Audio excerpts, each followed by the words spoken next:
இன்னைக்கு நம்ம film roll நிகழ்ச்சியில ஒரு முக்கியமான ஆளு வந்து பேச போறாரு. ரொம்ப பரபரப்பான விஷயங்கள அவர்கிட்ட நாங்க கேட்க போறோம். ரொம்ப ஃபிராங்கா பதில் சொல்லுவாருன்னு நாங்க நினைக்கிறோம். அதனால பரபரப்பா இருக்க போது. அவர் யாரு அப்படின்னா, அதான் பார்த்துருப்பீங்க எப்படி டைட்டில் தான் இருக்குமே. பவர் ஸ்டார் ஸ்ரீனிவாசன் நம்மளுடைய தமிழ் இண்டஸ்ட்ரி ஸ்டுடியோக்கு வந்திருக்காரு. வாங்க அவர போய் பார்க்கலாம்.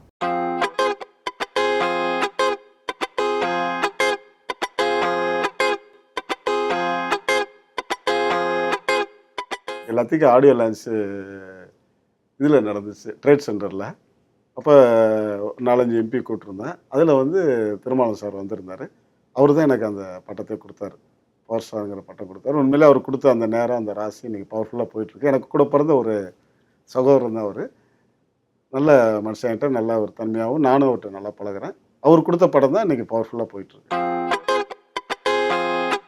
2014 நான் தான்டா சிஎம் அப்படின்னு சொல்கிறதுலாம் சங்கர் சார் எனக்காகவே எழுதினார்.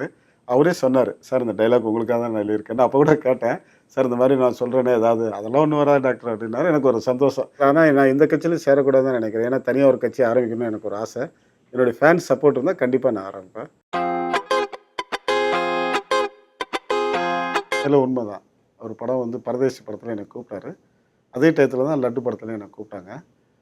பட்டு அங்கே போனோடனே ஆக்ட் பண்ணது எண்ணத்தில் தான் போனோடனே அவர் என்னை பார்த்துட்டு மீசி எடுத்தார் மூணாரில் எஸ்டேட்டில். அப்போ நான் ரொம்ப யோசித்தேன், என்னடா போனோடனே மீசி எடுக்கிறாரு, ஐயோ ரொம்ப ஃபீல் பண்ணேன். லைஃப்பில் என்னுடைய பேரண்ட்ஸ் இறந்து கூட நான் மீசி எடுக்கல, பட்டு எடுக்கிறாரு, எடுத்துட்டேன். அப்போ லட்டு படத்துலேருந்து எனக்கு ஃபோன் வந்துச்சு, சார் நாளைக்கு ஷூட்டிங் வந்துடுங்க, மிஸ் பண்ணிடுறாங்க அப்படின்னு. அப்புறம் யோசித்தேன், சரி இது நடித்தா ஒரு 20 days ஆகும், அதில் போனோம்னா கொஞ்சம் பாப்புலாட்டுமே, அது போயிட்டு வரலான்னு போனேன்.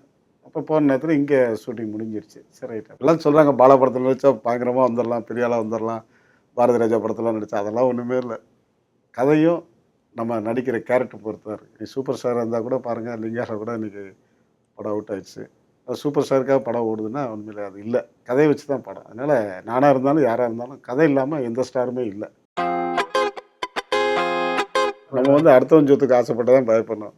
நம்ம தைரியம், நம்ம படத்தை போடுறோம், நம்ம நடிக்கிறோம், நமக்கு பின்னால் ரசிகர் இருக்காங்க, நம்மளை நம்பி ப்ரொடியூசர் இருக்காங்க, டைரக்டர் இருக்காங்க. அதனால் யாருக்கு யாரும் பயம் கிடையாது. கடவுளுக்கு ஒருத்தர் தான் பயப்படும், மனுஷனுக்கு பயப்படணும்னு அவசியம் இல்லை. ஒரு மனிதனுக்கு வந்து 6 உருவம் இருக்குது உலகத்தில். 6 பேர் இருக்கிறாங்க, என்ன மாதிரி 6 பேர், உங்களை மாதிரி 6 பேர், அந்த மாதிரி ஒருத்தர் 6ல் ஒருத்தர் நான் நினைக்கிறேன். அவ்வளோதான். அது என்னுடைய ஃபேன்ஸ் போடுறாங்க, நான் போடல. அதனால் அவங்க போடுறாங்க, நம்ம எதுவும் சொல்ல முடியாது இல்லையா.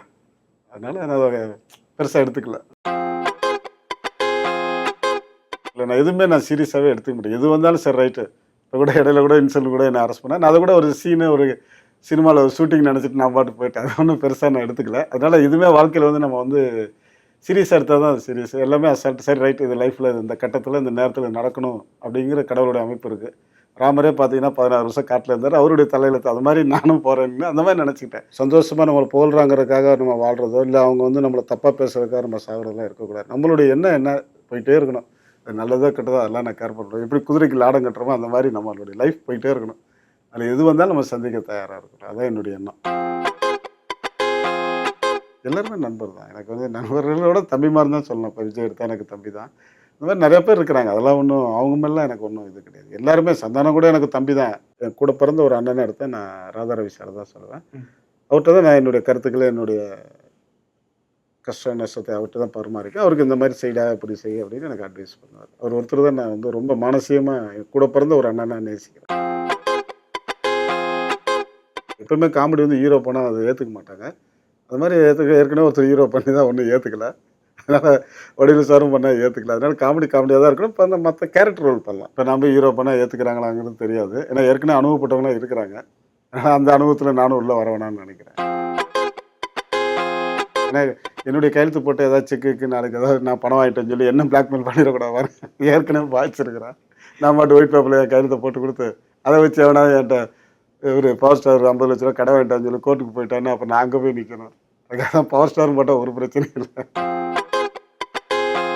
டெல்லி போலீஸ் வந்து என்னை கூட்டிகிட்டு போனால் ரொம்ப ஃபீல் பண்ணேன். அதான் எனக்கு ஹிந்தி தெரியாது, எனக்கு தமிழ் இங்கிலீஷ் தான் தெரியும். என்னடா ஹிந்தி தெரியல, என்ன பண்ண போகிறோம், சார் என்ன இப்படி ஆயிடுச்சு லைஃபு அப்படின்னு நினச்சி ரொம்ப ஃபீல் பண்ணி போனேன். உள்ளே போகும்போது பார்த்தா பூரா நம்ம தமிழ்நாடு போலீஸ் 1200 பேர் இருந்தாங்க. அங்கே ஒர்க் பண்ணுறாங்க. அன்றைக்கி வந்து டியூட்டியில் ஒரு 100 பேர் இருந்தாங்க. என்னை பார்த்தோன்னே ரொம்ப ஆச்சரியப்பட்டாங்க. என்ன போகிறீங்க, என்ன ஷூட்டிங்காக வந்தீங்கன்னு. எனக்கே ஆச்சரியமாகிடுச்சு, என்னடா தமிழ்லாம் பேசுகிறாங்கன்னு. அப்புறம் அவங்க எனக்கு எல்லாமே சப்போர்ட் பண்ணாங்க. சப்போர்ட்னால் வேறு எதுவும் இல்லை, உள்ளே கிடைக்கிற ஃபுட்டு, பேப்பரு, புக்கு இதெல்லாம் எனக்கு கொஞ்சம் ஃப்ரீயாக கொடுத்தாங்க. நல்லா இருந்துச்சு. அந்த ஜெயில் வந்து நான் வந்து நீங்கள் போகணுங்கிறதுக்காக சொல்ல, ஒரு ஆசிரமம் மாதிரி லைப்ரரி, கோயில் எல்லாமே நல்லா இருந்துச்சு. அதாவது எனக்கு வந்து வடநாட்டுக்கு போகிறோம், இந்தி ஊரில் இருக்குங்கிற அந்த ஃபீலிங்லாம் இல்லை. ஏன்னா நம்ம தமிழ்நாட்டு மக்கள் தான் அங்கே இருக்கிறாங்க. நல்லா என்னை பார்த்துக்கிட்டாங்க.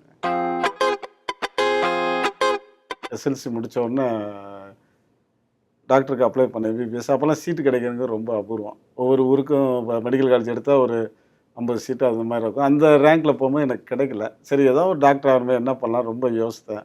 சரி ஹோமியோபதி போனால் அது வேலைக்கு ஆகாது. சரி அப்போ அக்குபஞ்சர் போகலான்னு சொல்லி அக்குபஞ்சர் படித்தேன். அதுவும் திருப்தி பண்ணல. என்னடா பண்ணுறது அப்படி ரொம்ப யோசித்து ஸ்ரீடி கோயில் போனேன், பாபா கோயிலுக்கு. அங்கே போய் ரொம்ப ப்ரேயர் பண்ணேன்.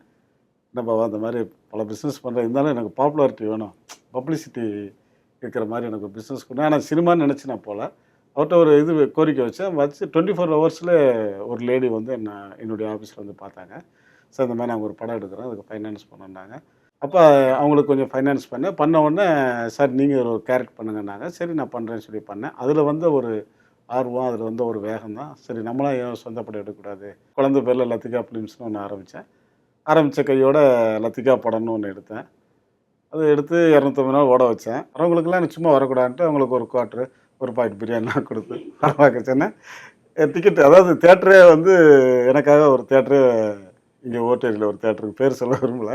பட் அந்த தேட்டர் எனக்காக முழு ஆதரவு கொடுத்தாங்க. ஆனால் ஆதரவு கொடுத்தாலும் அவங்க தேட்டரை டெவலப் பண்ணிக்கிட்டாங்க. நல்லா ஒயிட் வாஷ் பண்ணிட்டாங்க, சீட்லாம் மாற்றினாங்க, ஏசி பண்ணாங்க. யோசிச்சு ஐயோ அப்பா சாமி இவ்வளோ பண்ணி நம்மளே ஒரு தேட்டர் வளைக்குவாங்களான்னு நினச்சி இதில் வந்து 50ஆம் நாள் வந்து கமலா தேட்டரில் நான் ஆடியோ வெற்றி விழா கொண்டாடினேன். அப்புறம் 150ஆம் நாள் வந்து மதுரையில் பெருசு பிரம்மாண்டமாக செஞ்சேன்.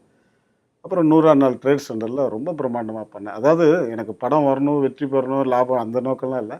தமிழ் திரையுலகத்தில் நம்ம ஒரு பேர் நிற்கணும் அப்படிங்கிறக்காக நான் பப்ளிசிட்டிக்காக அவ்வளோ பண்ணேன். எல்லாருமே ரொம்ப அவரை வச்சு காமெடி பண்ணிட்டே இருக்காங்களே, நம்ம கொஞ்சம் சீரியஸா கேள்வி கேட்போமே அப்படின்றனால தான் இந்த பேட்டியில கொஞ்சம் அப்படியே சீரியஸான கேள்வி. அவரும் ரொம்ப நல்லா உண்மையான பதில்கள் நிறைய சொல்லியிருக்காரு. ஸோ உங்களுக்கு ரொம்ப பிடிச்சிருக்கும்னு நாங்கள் நம்புறோம்.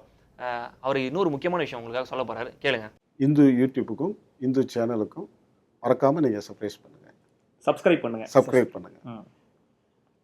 இன்னொரு போயிடலாம் சார். தி ஹிந்து தமிழ் நான் ப்ராம்ப்ட் பண்ணிட்டேன் சார். சரி பண்ணுங்க. தி ஹிந்து தமிழ் யூடியூப் சேனலுக்கு, இந்த இந்து தமிழ் யூடியூப் சேனலுக்கு மறக்காம சப்ஸ்கிரைப் பண்ணுங்க.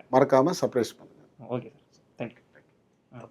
சப்ஸ்கிரைப் பண்ணுங்க. சப்ஸ்கிரைப். பாத்தீங்களா எவ்வளவு இன்னசென்ட்டா அவரே ஒத்துக்கிறாருன்னு. அவர் சொல்லனா என்ன, நான் சொல்றேன். நம்ம ஹிந்து தமிழ் யூடியூப் சேனலுக்கு சப்ஸ்கிரைப் பண்ணுங்க. இந்த வீடியோவை மறக்காம ஷேர் பண்ணுங்க. இன்னும் பல இன்ட்ரெஸ்டிங்கான விஷயங்கள் உங்களுக்கு இந்த சேனல்ல காத்திருக்கு. So stay connected. நான் அடுத்த வீடியோவில் உங்களை சந்திக்கிறேன். பாய். ரொம்ப இந்த அளவுக்கு என்னை பேட்டி எடுத்த தி இதழ் நிறுவனத்துக்கும் அதில் பணிபுரிகிற என்னுடைய உடன்பிறப்புகளுக்கும் நெஞ்சார மனதார என்னுடைய வாழ்த்துக்களை சொல்லி விடைபெறுகிறேன். நன்றி.